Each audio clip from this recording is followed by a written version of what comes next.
Hello everyone, welcome back to my channel. Thank you so much for watching. My name is Dr. Ritu Dharma.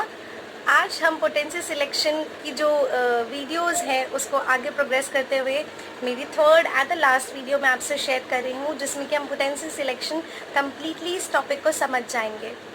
तो चलिए इस video में क्या क्या खास होने वाला है मैं आपको बता देती हूँ कि जो हम फर्स्ट कैटेगरी डिस्कस कर चुकी हैं उसके आगे की दो कैटेगरीज के बारे में बात करेंगे कि हम अगर पोटेंसी सिलेक्ट कर रहे हैं सिम्टम्स के बेसिस पर और अगर पोटेंसी सिलेक्ट कर रहे हैं हम डिसीज़ की स्टेट देखते हुए, तो उसके बेसिस पर हम किस तरह से पोटेंसी सिलेक्ट कर सकते हैं।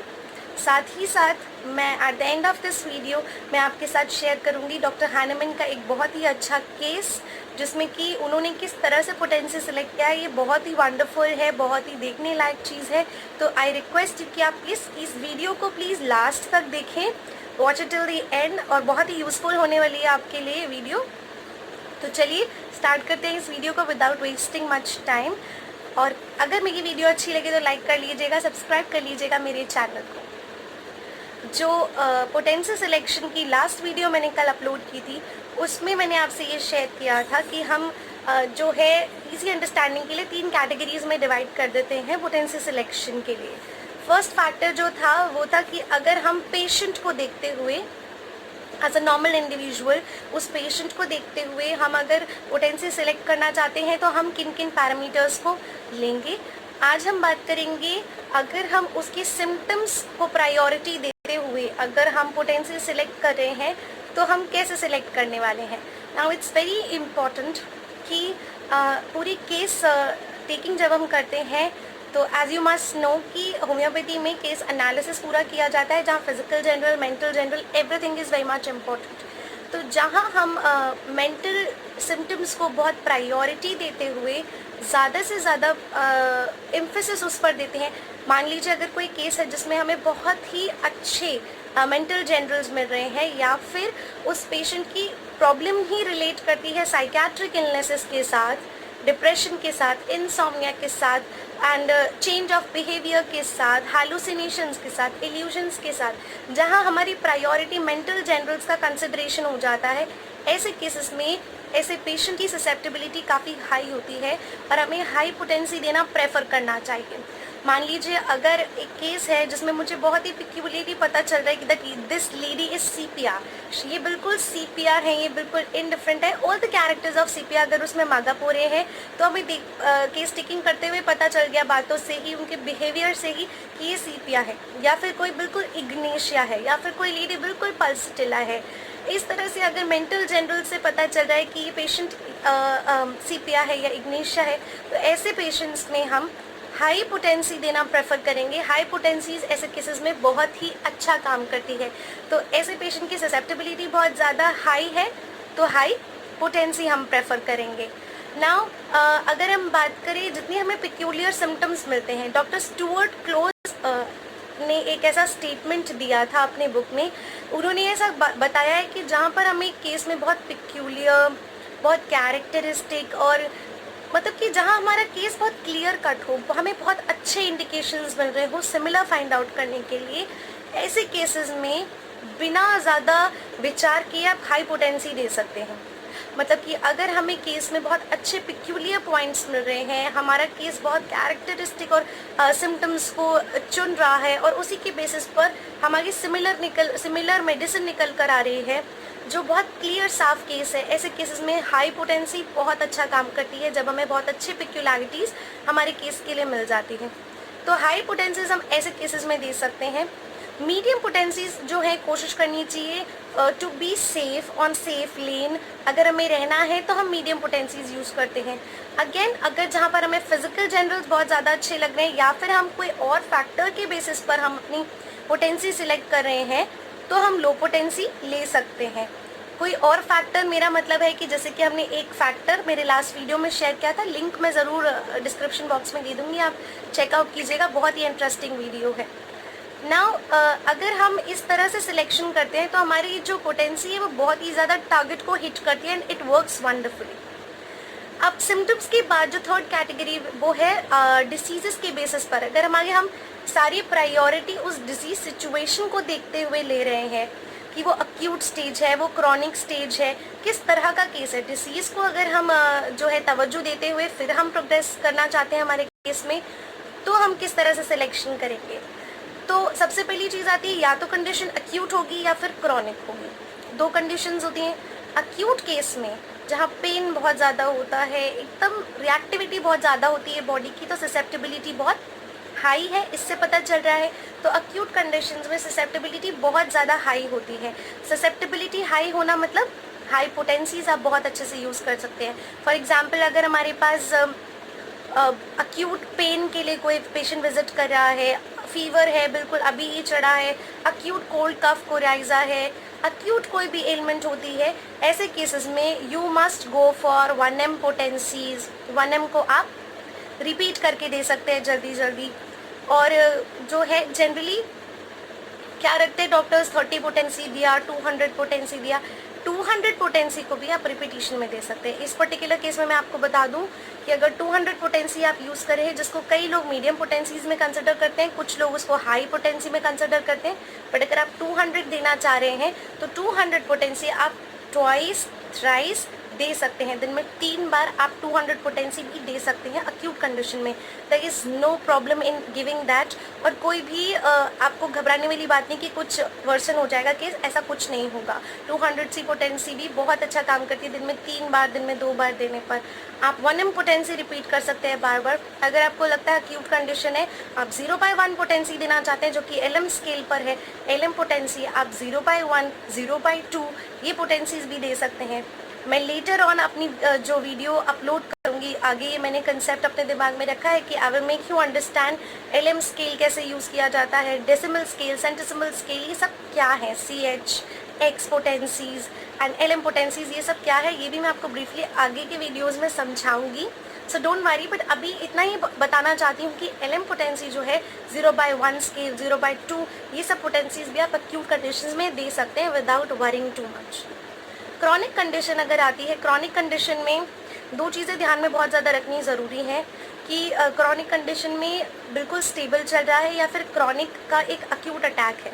अगर क्रॉनिक कंडीशन चलते हुए किसी पेशेंट को आप किसी का क्रॉनिक एलिमेंट ट्रीट कर रहे हैं और बीच में ही एक अक्यूट इलनेस का एक अटैक होता है, ऐसा कुछ होता है, तो what should you do at that particular time? You should go for medium potencies at that particular time because it's very useful and it is safer. You don't know कि उस समय पर वो एकदम से पेन जो है इतना बढ़ क्यों गया, हो सकता है कोई पैथोलॉजी हो उसके बिहाइंड। तो आप to be on the safer side आप मीडियम पोटेंसीज कंसिडर करें, 30 पोटेंसी, 200 पोटेंसी ये कंसिडर करें उस समय पे। अगर आप क्रॉनिक केस के लिए ट्रीटमेंट कर रहे हैं तो क्रॉनिक केसेस के लिए जो है आप लो पोटेंसीज यूज़ करेंगे कब, और कब हाई पोटेंसी यूज़ करेंगे। क्रॉनिक केस में अगर अक्यूट अटैक आता है तो मैंने आपको बताया you should go for medium potencies. अब क्रॉनिक केस में 2 चीज़ें हो सकती हैं, या तो पेशेंट की जो है कोई एडवांस पैथोलॉजी नहीं है, अंदर कोई वाइटल ऑर्गन्स पे कोई डैमेज नहीं है, बिल्कुल अंदर कोई भी अभी तक वाइटल ऑर्गन्स को, इम्पॉर्टेंट ऑर्गन्स को कोई डैमेज नहीं स्टार्ट हुआ है। In those particular cases you can go for high potency also. And अगर आपकी जो क्रॉनिक केस है जिसमें कि इंटरनल ऑर्गन्स, वाइटल ऑर्गन्स बहुत ज़्यादा डिटेरियोरेट हो गए हैं, कंडीशन थोड़ी ख़राब हो गई है, एडवांस पैथोलॉजी प्रोग्रेस कर गई है, कभी भी आपको हाई पोटेंसी नहीं देनी है, आपको हमेशा जो है लो पोटेंसी देनी है in those particular cases. Doctor Kent की फर्स्ट ऑब्जर्वेशन जब मैंने आपसे शेयर की थी, तो डॉक्टर केंट की 12 ऑब्जर्वेशन में फर्स्ट ऑब्जर्वेशन हमें यही बताती है कि never go for high potencies if you see कि कोई ऑर्गेनिक चेंज हो रहा है, ऑर्गेनिक चेंजेस हो रहे हैं, अगर एडवांस पैथोलॉजी है तो always go for low potencies organic changes होने पर। आप मेरे डॉक्टर केंट की 12 ऑब्जर्वेशंस की सीरीज़ ज़रूर देखिएगा, उसको पढ़ने के बाद ये समझना बहुत आसान हो जाएगा। तो उसका लिंक भी मैं ज़रूर नीचे दे दूँगी डिस्क्रिप्शन बॉक्स में, डू चेक इट आउट। उसके बाद एक छोटी सी चीज़ मैं आपसे शेयर करना चाहूँगी कि अगर हमारी जो डिसीज़ है उसकी सीट अगर कहीं किस जगह पर उसने अपना फोकाई बना रखा है, अपना फोकस बना रखा है। डॉक्टर हैनमन जो हैं उन्होंने अपनी बुक, डॉक्टर सैमुअल हैनमन की बुक ऑर्गेनॉन ऑफ मेडिसिन में 279th अफोरिज्म जो है या सेक्शन 279 जो है उसमें हमें बहुत अच्छे से एक्सप्लेन किया है अपने वर्ड्स में। उन्होंने यही कहा है कि जब भी एक इम्पॉर्टेंट विस्कस, इम्पॉर्टेंट ऑर्गन बहुत ज़्यादा डिटीरियोरेट हो गया है, बहुत ज़्यादा ख़राब होने लगा है, उसमें पैथोलॉजी स्टार्ट हो गई है, मटीरियल डोजेस जो हैं वो मटीरियल डोजेस दें। मटीरियल डोजेस देना मतलब लो पोटेंसीज दीजिए, कभी भी हाई पोटेंसी नहीं देनी है। तो डॉक्टर हानेमैन अपनी बुक में भी ये चीज़ बहुत अच्छे से बता चुके हैं, जो डॉक्टर केंट ने अगेन लेटर ऑन अपने ऑब्जर्वेशंस में ये चीज़ उन्होंने नोटिस की और फिर से वापस एक बार शेयर की। अगर मान लीजिए फॉर एग्जाम्पल अगर किसी के लिवर में लिवर एनलार्ज्ड है, लिवर में काफ़ी एडवांस पैथोलॉजी हो गया, जैसे कि ग्रॉसली वो एनलार्ज है, फैटी लिवर है, डिटीरियोरेशन स्टार्ट हो गया है, डैमेज्ड लिवर है, ऐसे कंडीशंस में कभी भी हाइपोटेंसी नहीं देंगे आप। जनरली देखा होगा डॉक्टर्स क्या देते हैं, मदर टिंचर देते हैं। Mother tincture is what? Mother tincture that means Q is what? It is material doses. तो मदर टिंचर देने का मतलब ही वो है कि वो आपको मटीरियल डोजेस दे रहे हैं, लो ससेप्टेबिलिटी के हिसाब से लो पोटेंसी दे रहे हैं। तो चियोनांथस मदर टिंचर दे रहे हैं, चेलिडोनियम मदर टिंचर दे रहे हैं, या मेरिका सेरिफेरा मदर टिंचर दे रहे हैं। जो भी मदर टिंचर दे रहे हैं उस पर्टिकुलर चीज़ से रिलेट करते हुए, अगर किसी को जो है हार्ट से रिलेटेड प्रॉब्लम है, वाल्व्स जो है डैमेज होने लग गए हैं, क्रॉनिक हार्ट वाल्वुलर डिजीजेस हो रहे हैं, ऐसे कंडीशन में भी हम मदर टिंचर्स देना जो है अपना प्रायोरिटाइज करते हैं कि मदर टिंचर्स दिए जाएं या फिर लोअर पोटेंसीज रखी जाए। पेशेंट ऐसे केस में कभी भी रिस्क नहीं लेना चाहिए। क्रॉनिक अगर इलनेसेस हैं, सीवियर क्रॉनिक इलनेसेस हैं, तो one must be very very aware of potency selection. Potency selection की सीरीज पूरी लाने का मेरा जो है एम यही था कि what to do, we always know कि हमें करना क्या है। 30 to 100 दिया, ये दिया, कैसे दिया, लेकिन हमें क्या नहीं देना ये समझना बहुत ज़्यादा ज़रूरी है। बिकॉज कोई भी ऐसी चीज़ हमसे गलती से नहीं हो जाए जिससे कि सामने वाले इंडिविजुअल को उसका खामियाजा जो है भुगतना पड़े। तो इसलिए ये चीज़ बहुत समझ के यूज़ कर, कंसेप्ट को समझ कर ही ये चीज़ यूज़ करनी चाहिए प्रैक्टिकलिटी में कि आपको कब क्या देना है। That's very very essential. अगर नोसोड्स दिए जा रहे हैं या फिर ऐसी मेडिसिन जो पॉइजन से प्रिपेयर की जाती है, होम्योपैथी में ऐसी मेडिसिन भी हैं जो पॉइजन से प्रिपेयर की जाती है, स्नेक पॉइजन से प्रिपेयर की जाती है, काफ़ी सारे पॉइजन से प्रिपेयर की जाती है। ऐसी पोटेंसीज को आप जो है हमेशा हाई पोटेंसी देंगे ना। इसका भी कंसेप्ट बहुत सिंपल है। हाई पोटेंसी में देना मतलब उसकी जो है मटीरियल डोजेस बिल्कुल कम होंगे, उसका जो डायनेमिक जो है सारी प्रॉपर्टीज़ डायनेमिक होंगी, तो वो आपको बहुत अच्छे से रिलीफ देगी। आप अगर पेशेंट को उसको बिल्कुल मटीरियल डोजेस में दे रहे हैं तो वो actually don't forget that it is poison. Poison को आप मटीरियल डोजेस में कैसे दे सकते हैं? आप उसकी हाई पोटेंसीज देंगे जहाँ मटीरियल क्वांटिटी है ही नहीं, सिर्फ डायनामिक पावर्स हैं जिससे कि वो सिम्टम्स को क्योर करने की क्षमता रखती है।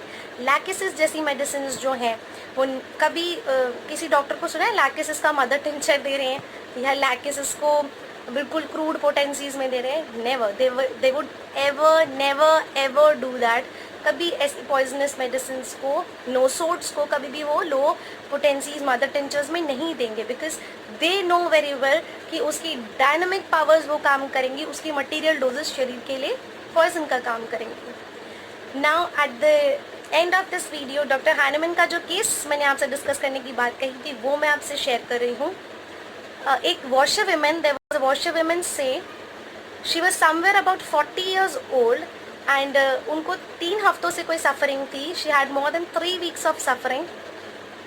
पेट में जो है at the pit of the stomach उनको शॉक जैसा फील होता था। अब इस सेंसेशन को लेमन कैसे बताएंगे? इस सेंसेशन को लेमन विल टेल यू कि इन द पिट ऑफ पेट में एक अचानक से एक झंझनाहट होती है। Shocks is always very acute and pin pointing. तो कब हो रहा है आप पूछेंगे? वर्स एवरी स्टेप, जैसे ही एक कदम भी उठाती हैं तो वो पेट के अंदर सेंटर ऑफ द स्टमक के अंदर वो एक सेंसेशन फील होती है। ये उनका जो कंप्लेन था। लेफ्ट साइड लेटने पे उनको प्रॉब्लम थी, बिल्कुल सीधी लेटी रहे, बिल्कुल हिले डुले नहीं तो उनको कोई प्रॉब्लम नहीं थी। 3 बजे तक रात को उनको नींद नहीं आती थी। She has empty eructations after every meal, उनको बार बार हर बार खाने के बाद खाली खाली डकारें बहुत ज़्यादा आती थी, फ्रीक्वेंटली खाली डकारें आती थी। उनका टेम्परामेंट अगर नोटिस किया जाए तो she was very passionate, dispose to anger ये सब चीज़ें बहुत अच्छे से नज़र आई। और भी बहुत सारे सिम्टम्स को लेकर डॉक्टर हैनेमन ने ब्राइनिया मेडिसिन सेलेक्ट किया उनकी जो है constitutional. Similar medicine Bryonia came up. Bryonia देने के बाद now potency selection is very much important. तो क्योंकि वो एक विमेन है जो कैसी है, रोबस्ट है, लेबर है, हाथों से काम करती है, she was a washer women, physical activity बहुत ज़्यादा है, तो डॉक्टर हैनेमन ने उनको